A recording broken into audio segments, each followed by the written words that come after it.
morning students. I welcome you to the Shiva online class. In last class we just discussed about the human resources management. And today we are going to see about the one of the method in the human resources management. அதாவது human resources என்னென்ன methods மூலமா recruit பண்ண போறாங்க அப்படிங்கறதை இன்னைக்கு நம்ம பார்க்க போறோம். Okay? A chapter is recruitment methods. Okay? Now just see the meaning and definition of the requirement. So requirement அப்படினா என்ன அர்த்தம்? Human resources is playing a major role in the factors of the production. ஒரு production baseல first place யாருக்கு சொன்னா ஹியூமனுக்கு மட்டும்தான். So board of டைரக்டர்ஸ்ல இருந்து next level admin, next executives, அதுக்கு கீழே இருக்க எம்ப்ளாயீஸ். ஸோ எல்லாருமே வந்து கரெக்டான மெம்பர்ஸை நம்ம செலக்ட் பண்ணாதான் ஆர்கனைசேஷன்ல ப்ராஃபிட்டை நம்மளால ஏர்ன் பண்ண முடியும். That means right person for the right job. அந்த ரைட் பர்சனை எப்படி நம்ம செலக்ட் பண்ண போறோம் அப்படிங்கிறது தான் இந்த சாப்டர்ல நம்ம பார்க்க போறோம். Listen, the meaning for the requirement. The requirement is the process of finding a suitable candidates for the various posts in the organization. அப்படினா என்ன அர்த்தம்? சூட்டபிளான கரெக்டான கேண்டிடேட்டை வந்து அந்த போஸ்ட்டுக்கு அவங்க ரைட்டான பர்சன் அப்படிங்கறத பார்த்து அவங்கள நம்ம செலக்ட் பண்ணி கோட் பண்ணணும். Okay? And next it is a process of attracting the potential people to apply for a job in the organization. அதாவது அந்த ஆர்கனைசேஷன்ல இருக்க வேகன்சிஸ்க்கு கேத்த மாதிரி கரெக்டான எம்ப்ளாயீஸை நம்ம என்ன பண்ணணும், ரெக்ரூட் பண்ணி அவங்கள நம்ம பிளேஸ் அவுட் பண்ணணும். ஓகே, ஸோ இது எப்படி பண்ணுவாங்க?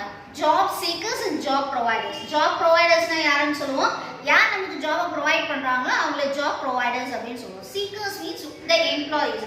யார் அந்த ஒர்க்குக்காக application போடுறாங்களோ he is known as a job seekers. Okay, so ஒரு ஆர்கனைசேஷன்ல ஒரு எம்ப்ளாயி எப்படி செலக்ட் பண்ணுவாங்க? First they have to fill the application form of the organization.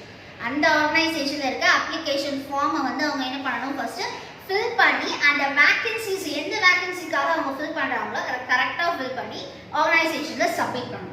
Then afterwards internal sources, external sources. இந்த sources மூலமா எந்த பர்சனை அவங்க செலக்ட் பண்ணணும்னு நினைக்கிறாங்களோ அந்த பர்சனை அவங்க செலக்ட் பண்ணி அந்த பிளேஸ் செட்டில் பண்ணுவாங்க. Okay, listen, the definition for the requirement is it is a process of a searching for prospective employees and stimulating and encouraging them to apply for the jobs in the organization. அப்படினா என்ன அர்த்தம்? அந்த எம்ப்ளாயீஸை கரெக்டா அவங்க select பண்ணி அதுக்கப்புறம் அவங்கள analyse பண்ணி they will provide a job for them. So job சீக்கர்ஸ்க்கு ஜாப் எப்படி கிடைக்கும்னு சொன்ன அப்ளிகேஷன் ஃபார்ம் அவங்க ப்ரொவைட் பண்ணியிருப்பாங்க. அதில் இருந்து தான் என்ன பண்ணுவாங்க, ரைட் கேண்டிடேட்ஸை அவங்க செலக்ட் பண்ணுவாங்க. Next sir reasons behind the requirement. இந்த ரெக்வயர்மெண்ட் எப்படி வரும், என்ன ரீசனுக்காக அதர் எம்ப்ளாயீஸை அவங்க எடுக்க போகிறாங்க அப்படிங்கிறத பார்ப்போம். First point is retirement of an employee. ஒரு எம்ப்ளாயி மேபி ஆர்கனைசேஷனில் ஒரு 60 years ஒர்க் பண்ணியிருக்காங்க அப்படின்னா அவங்க ரிட்டையர் ஆக போகிறோம் அப்படின்னா அந்த இடத்துக்கு ஒரு எம்ப்ளாயியை செலக்ட் பண்ணுவாங்க. Next is death of an employee. அன்எக்ஸ்பெக்டடாக ஒருத்தர் இறந்துட்டாரு அப்படின்னா அந்த எம்ப்ளாயி பிளேஸ்க்கு ரெக்ரூட் பண்ணுவாங்க. Next is resignation of a job by an employee. So resign யாராவது பண்ணியிருந்தாங்க அப்படின்னா அந்த இடத்துக்கு எம்ப்ளாயியை ரெக்ரூட் பண்ணுவாங்க. Next is dismissal of an employee. ஒரு எம்ப்ளாயியை வந்து ஆர்கனைசேஷனே நீங்கள் புவர் பர்ஃபார்மன்ஸில் இருக்கீங்க, நீங்கள் எங்களுக்கு வேண்டாம் அப்படின்னு சொல்லி டிஸ்மிஸ் பண்ணியிருந்தாங்க அப்படின்னா அந்த இடத்துக்கு என்ன பண்ணுவாங்க, பிளேஸ்மெண்ட்டை தேடுவாங்க. Okay, these are the reasons behind the requirement. Next is the requirement process. So first ரெக்வயர்மெண்ட்டோட ப்ராசஸ் என்ன அப்படின்னா என்னென்ன ஸ்டெப்ஸ் பிரகாரம் எப்படி அந்த கேண்டிடேட்ஸை செலக்ட் பண்ண போகிறாங்க அப்படிங்கிறத பார்ப்போம். First is planning requirement. So board of directors என்ன பண்ணுவாங்க, பிளான் பண்ணுவாங்க எத்தனை ரெக்வயர்மெண்ட்ஸ் இருக்கு, எந்தெந்த இடத்துக்கு ரெக்வயர்மெண்ட் தேவைப்படுது அப்படிங்கிறது. Next is determining the vacancies. Then they will determine the vacancies. So எத்தனை பேரை எந்தெந்த இடத்துக்கு எத்தனை பேரை நம்ம செலக்ட் பண்ணணும், ரைட் பர்சனை நம்ம எத்தனை வேகன்சிஸ் வச்சுருக்கோம் அப்படிங்கிறத அவங்க தெரிஞ்சுக்கணும். Next is identifying the sources. சோர்சஸ்னா என்ன அர்த்தம், நம்ம கிட்ட வந்து கேபிட்டல் இருந்தால் தான் என்ன பண்ண முடியும், நம்ம ரெக்ரூட் பண்ணுற எம்ப்ளாயிஸ்க்கு நம்மளால கொடுக்க முடியும். ஸோ ஃபர்ஸ்ட் நம்மளோட சோர்ஸ் எவ்வளோ அப்படிங்கிறத ஐடென்டிஃபை பண்ணி அதுக்கப்புறமா எம்ப்ளாயீஸ்க்கு எவ்வளோ கொடுக்கலாம் அப்படிங்கிறத அவங்க டிசைட் பண்ணணும். Next is drafting the information for advertisement. So employees வந்து டேரெக்டாக நம்மளை போய் தேடுறதுக்கு பதிலாக ஒரு அட்வர்டைஸ்மெண்ட் மூலமாக என்ன பண்ணலாம், நம்மள அவங்கள தேட வைக்கலாம். Okay, next is selecting the suitable mode of advertisement. நம்மளோட ஆர்கனைசேஷனுக்கு எந்த மோட் ஆஃப் அட்வர்டைஸ்மெண்ட் கரெக்டாக இருக்கும் அப்படிங்கிறத அந்த ஆர்கனைசேஷன் தான் செலக்ட் பண்ணணும். Next facilitating the selection process. So ad கொடுத்துட்டோம், அப்ளிகேண்ட் என்ன பண்ணுவாங்க, நம்மக்கிட்ட அப்ளிகேஷன் ஃபார்மை போடுவாங்க. ஸோ இதில் இருந்து எப்படி நம்ம செலக்ட் பண்ண போகிறோம் அப்படிங்கிறது next. And last step is the evaluation and control. So employees oda application form எல்லாம் பார்த்து கரெக்டான எம்ப்ளாயி எவாலுவேட் பண்ணி அவங்கள நம்ம கண்ட்ரோலுக்கு கொண்டு வரணும். These are the process. Okay, these are the requirement process. And next we just see the sources of requirement. Okay, sources of requirement which has been classified into two. Okay, the first is the internal sources and next is the external sources. Internal sources requirement na and organization குள்ளேயே இருக்கிறவங்கள வந்து ஒரு சில பர்பஸ்க்காக என்ன பண்ணுவாங்க change பண்ணிடுவாங்க. External சோர்சஸ்னா வெளியே இருந்து எப்படி நம்ம ரெக்ரூட் பண்ண போறோம் அப்படிங்கறத பார்க்கலாம். So first we are going to see the internal sources. The following are the internal sources of the requirement. First is the transfer. Transfer means what? ஒரு டிபார்ட்மெண்ட்ல வர்க் பண்ணிட்டு இருக்கறவங்க கம்பெனியோட ஆர்கனைசேஷனோட டெவலப்மென்ட்காக another டிபார்ட்மெண்ட்லயே என்ன பண்ணுவாங்க வர்க் பண்ண வைப்பாங்க. It is for the surplusக்காக. So workers ஓட எம்ப்ளாயிஸ் வந்து surplus ஸ்டாஃபாவும் இருப்பாங்க, சில பேர் வந்து டெபிசிட் ஸ்டாஃபாவும் இருப்பாங்க. சர்ப்ளஸ்னா ஆர்கனைசேஷனோட growthக்காக யூஸ் பண்ணிப்பாங்க. டெபிசிட்டா இருந்தா அப்போ பெர்ஃபார்மன்ஸே கொடுத்துட்டு இருக்காங்க அப்படினா என்ன பண்ணுவாங்க ஒரு டிபார்ட்மெண்ட்ல இருந்து அடுத்த டிபார்ட்மெண்ட்டுக்கு மாத்தி நீங்க இந்த இடத்துல வர்க் பண்ணுங்க அப்படினு சொல்லுவாங்க. It is known as a transfer. And next is the upgrading. Upgrading means lower person can be go to the higher post. அதாவது lower postல இருக்கிறவங்க அவங்களோட efficiency அவங்களோட technical skills எல்லாம் யூஸ் பண்றது நல்லா யூஸ் பண்றாங்க அப்படிங்கிறதுக்காக என்ன பண்ணுவாங்க higher posting அவங்கள மாத்தி விடுவாங்க. It is known as a upgrading. And next is the promotion. Seniority baseல நம்ம கிட்ட ரொம்ப நாள் வர்க் பண்ற ஒரு எம்ப்ளாயி ரொம்ப திறமையானவர் அப்படினு சொல்லி என்ன பண்ணுவாங்க they will give the promotion to the next level. Okay, and next is the demotion. Higher பொசிஷன்ல இருக்கிற எம்ப்ளாயிஸ் சில சமயம் சரியா வர்க் பண்ணல அப்படினா டீப்ரமோட் பண்ணி லோவர் பொசிஷனுக்கு அனுப்பிடுவாங்க. It is known as a demotion.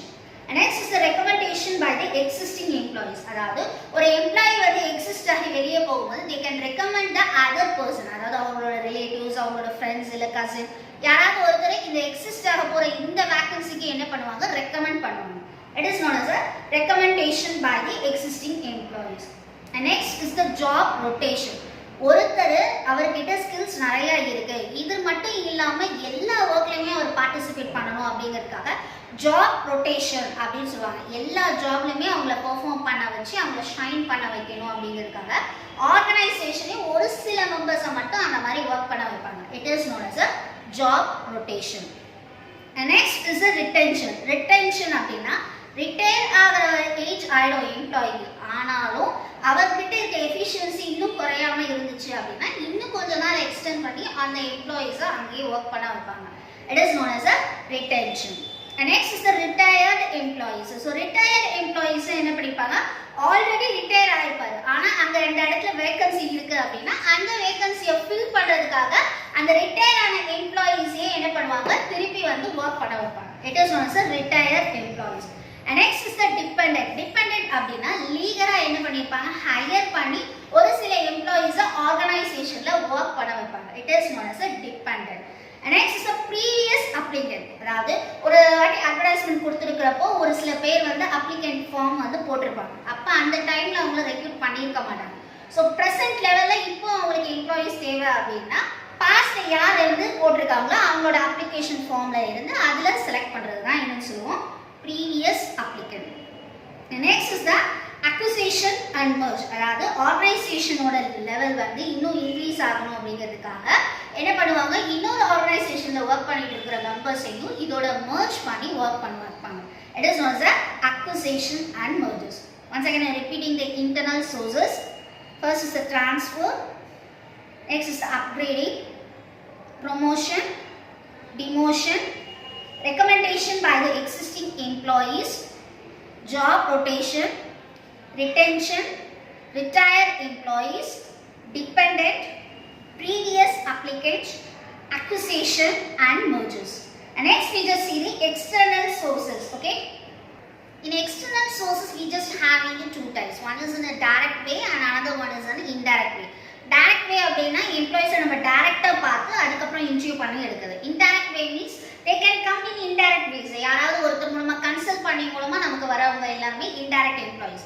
First we just see the indirect ways. Okay, so direct way அப்படினா first method is the advertisement. ஒரு எம்ப்ளாயி ஒரு ஆர்கனைசேஷனுக்கு தேவை அப்படினா first they can give the ad in the dailies, journal, magazine. So vacancies in the organization like irukku, so enna type of work, then what is the qualification needed and how much the experience wanted, how the salary is going going to offer and what is the timing for that employee. So இது எல்லாமே என்ன பண்ணிருப்பாங்க and advertisementல mention பண்ணிருப்பாங்க. So due to that if any employee want to apply this means and at the right timeல என்ன பண்ணனும் அந்த employee அதை employ பண்ணனும். Okay, and next is the unsolicited applicant. Unsolicited na they must give the application to the job seekers.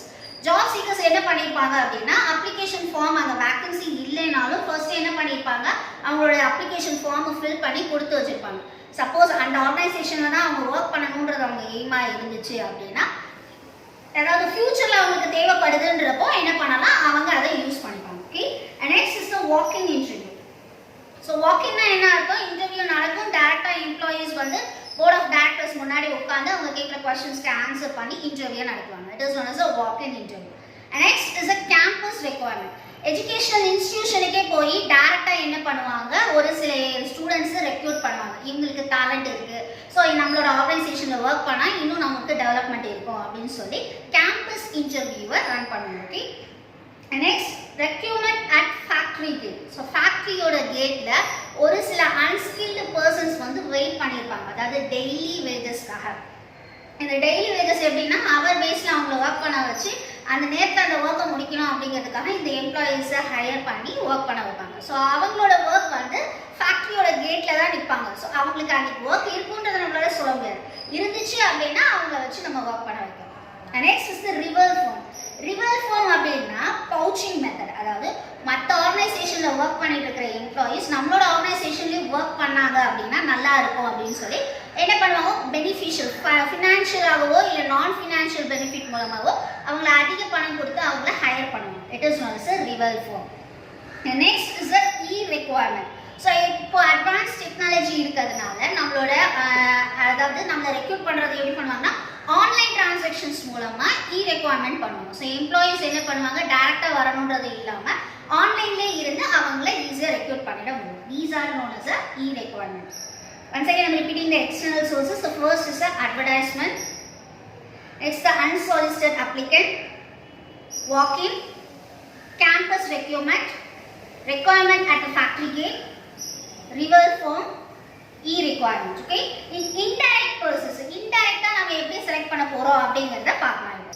இந்த indirect sources which is the first point is employee referral. அதாவது existing ஆன employees வந்து அவங்களோட ரிலேட்டிவ்ஸை வந்து என்ன பண்ணுவாங்க, அந்த எக்ஸிஸ்டிங் எம்ப்ளாயீஸ்க்கு நீங்க வந்து டினோட் பண்ணுங்க, இவங்க நல்லா ஒர்க் பண்ணுவாங்க அப்படின்னு சொல்லிட்டு இன்டைரக்ட் மெத்தட்ல வந்து ஆர்கனைசேஷன்ல ரெக்கமெண்ட் பண்ணுவாங்க. It is known as a employee referral. And next is the government or the public employment exchanges. அதாவது எம்ப்ளாயீஸ் வந்து ஃபர்ஸ்ட் என்ன பண்ணிருப்பாங்க, அவங்களோட டேட்டா பேசஸை வந்து எம்ப்ளாய்மெண்ட் எக்ஸ்சேஞ்சில் வந்து பதிவு பண்ணி வச்சிருப்பாங்க. ஸோ பப்ளிக் பிளேசஸ், அந்த கவர்மெண்ட் பிளேசஸ்ல இருக்கிற அந்த எம்ப்ளாய்மெண்ட் எக்ஸ்சேஞ்சஸ்ல இருக்கு இந்த குவாலிஃபிகேஷன்ல யாரெல்லாம் இருக்காங்க அப்படின்றத ஜாப் ப்ரொவைடர்ஸ் வாங்கி அவங்கள இருந்து என்ன பண்ணுவாங்க, செலக்ட் பண்ணுவாங்க. It is known as a government or public employment exchanges. And next is a private employment agencies. அதே மாதிரி எம்ப்ளாயீஸோட டேட்டா பேஸை பிரைவேட் கேண்டிடேட்ஸ் கிட்ட கொடுத்து வச்சு அவங்க என்ன பண்ணுவாங்க, ஜாப் ப்ரொவைடர்ஸையும் ஜாப் சீக்கர்ஸையும் ரெண்டு பேருமே லிங்க் பண்ண வைப்பாங்க. It is known as a private employment agencies. And next is the employment consultancies. அதாவது இது ஒரு கன்சல்டன்சி சர்வீஸ். ஜாப் ப்ரொவைடர் வந்து அந்த கன்சல்டன்சி கிட்ட சொல்லி வைப்பாங்க, இந்த qualification if the employee is that means you can inform to me அப்படின்னு சொல்லி. ஸோ அப்போ என்ன பண்ணுவாங்க, சீக்கர்ஸோட அப்ளிகண்ட் அங்கே ஏற்கனவே டேட்டா இருந்துச்சு அப்படின்னா இந்த கன்சல்டன்சி சர்வீசஸ் மூலமா என்ன பண்ணுவாங்க, ப்ரொவைடர்ஸ்க்கு கொடுப்பாங்க. So they can recruit, if they want means they can recruit that employee. It is known as a employment consultancies. For this they can have a consultancy fees. ஓகேவா, இதுக்காக service charge வந்து pay பண்ணுவாங்க. Okay, and next is a professional association. அசோசியேஷன்ல professional peoples வந்து என்னவா இருப்பாங்க, மெம்பரா இருப்பாங்க. So அந்த அசோசியேஷன் மெம்பர்ஸ்ல இருந்து யார்கிட்ட டெக்னிக்கலா ஸ்கில்ஸ் நிறைய இருக்கு, டேலண்ட் இருக்குன்னு பார்த்து அவங்கள என்ன பண்ணுவாங்க, ஹை பேமெண்ட் கொடுத்து ஒரு சில பேரை ஹையர் பண்ணுவாங்க. For example chartered accountant, engineers, இந்த மாதிரி கைண்ட்ஸ் ஆஃப் பீப்புள்ஸ் வந்து அவங்களோட அசோசியேஷன்ல மெம்பரா இருப்பாங்க. ஸோ அந்த அசோசியேஷன்ல இருக்கிறவங்க மூலமா அவங்கள ரெக்ரூட் பண்ண வைப்பாங்க. Okay, next is the deputation. Already அந்த ஆர்கனைசேஷன்ல ஒர்க் பண்ணவரை திருப்பி என்ன பண்ணுவாங்க, அந்த ஆர்கனைசேஷனோட டெவலப்மெண்ட்காக மறுபடியும் நீங்க ஒர்க் பண்ணுங்க அப்படின்னு சொல்லி வேற ஒரு டிபார்ட்மெண்ட்டுக்கு அனுப்புறதா என்ன சொல்லுவோம், deputation. Next is a word of mouth. அந்த ஆர்கனைசேஷன்ல ஒர்க் பண்றவங்களே என்ன பண்ணுவாங்க, வேகன்சி இருக்கு அப்படின்னா அவங்களுக்கு தெரிஞ்ச நோன் பர்சன்ஸ் கிட்ட போய் வேர்ட் ஆஃப் மவுத் வாய் வழியாக சொல்கிறது, இங்கே வேக்கன்சி இருக்குது எங்கள் ஆர்கனைசேஷனில், இங்கே வந்து அப்ளிகன்ட் போடுங்க அப்படின்னு சொல்லி இன்ஃபார்ம் பண்ணுது. It is known as a word of mouth. And next is the labour contract. Contract பேஸில் கான்ட்ராக்டர்ஸ் மூலமாக டீல் வச்சு அங்கேருந்து லேபர்ஸை ஹையர் பண்ணுறது தான் என்னன்னு சொல்லுவாங்க, labour contractors. And next is the job portal. Online மூலமாக வேர்ப்ஸ் அனுப்பி அதில் இருந்து கேண்டிடேட்ஸை செலக்ட் பண்ணுறது தான் என்னது, job portal. Once again, I am repeating the indirect method. The first is a employee referral. And next is the government public employment exchanges, private employment agencies, employment consultancies, professional association, deputation, word of mouth, labor contractors, job portal. Now next see the recent trends in the requirement. So recent இப்போ requirement எப்படி இருக்கு பாத்தீங்கன்னா out sourcing. நான் அதை ஏற்கனவே சொன்ன மாதிரி தான் ரெக்யூர்மெண்ட் வந்து அவுட் சோர்சிங் மூலமாக நடக்கிறது. அதாவது கன்சல்டன்சி சர்வீசஸ் மூலமாக அங்கே ஏற்கனவே யாரெல்லாம் ரெஜிஸ்டர் பண்ணி வச்சுருக்காங்களோ ஜாப் சீக்கர்ஸை என்ன பண்ணுவாங்க, அந்த ஜாப் ப்ரொவைடர்ஸ் வந்து இந்த மாதிரி எங்களுக்கு எஜுகேஷன் பர்பஸில் இந்த மாதிரி சேலரிக்கு எங்களுக்கு தேவைப்படுது அப்படின்னு சொல்லி அவங்க கிட்ட இருந்து கேட்டு வாங்குவாங்க. So for that they can pay the consultancy service and they can pay the service charge also. Okay, next is the poaching.